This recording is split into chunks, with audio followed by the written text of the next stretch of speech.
I speak 11 languages, including Chinese, Japanese, and Korean, and I've condensed all of my learning experience into 3 tips that I'm going to share with you today. Tip number 1 is to set the right expectations. It takes years to learn a language. Take me, for example. It took me 3 years to become fluent in Japanese, and I already spoke Chinese. And throughout these 3 years, I committed so many mistakes, cultural mishaps. I called people names I shouldn't have called them. It was terrible. And guess what? I love that. You know, taking the example of Japanese, there are so many levels of formality, right? And sometimes I would call like elderly people or CEOs like things I should not have called them. But guess what? Like, they were okay with that in the end. And I was okay with that, because they understand that I'm learning a language, and more importantly, I understand that I'm learning a language, right? So I don't judge myself. Language learning is a path with many failures and embarrassing moments, and I'm just asking you to make peace with them even before you embark in this journey. It's going to happen, and you might as well enjoy it. So that's tip number 1. Set the right expectations and enjoy the industrial amounts of mistakes you're going to make. Tip number 2, your goals don't matter. This tip actually comes from the book Atomic Habits. It says every winner and every loser have the same goals. So what does this mean? Everyone wants to be rich.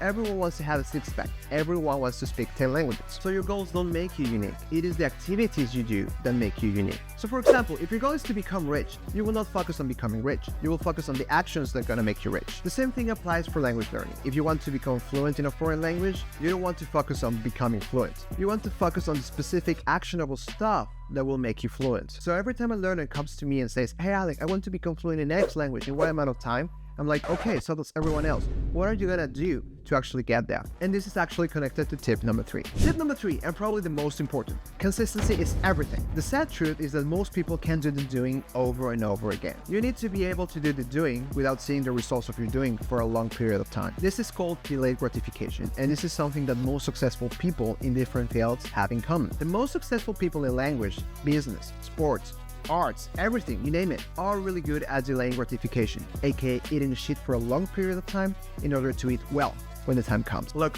I get it. You're gonna tell me, "Ali, I don't want to eat shit. Like, it's not that deep." Okay, I understand. The thing is, it doesn't need to taste like shit. Yeah, actually, it's very enjoyable for me. It's probably the thing I enjoy doing the most. I feel so much passion about it. Like, I could do it before sleep. I could do it in the shower. I can do it to relax even. Because I've studied languages for so long, I actually came up with many ways to make learning enjoyable. But that's for another video. In the meantime, go back to hitting those reps, stay away from the lingo, and remember, the goal is not the goal. The goal is the doing. Keep doing.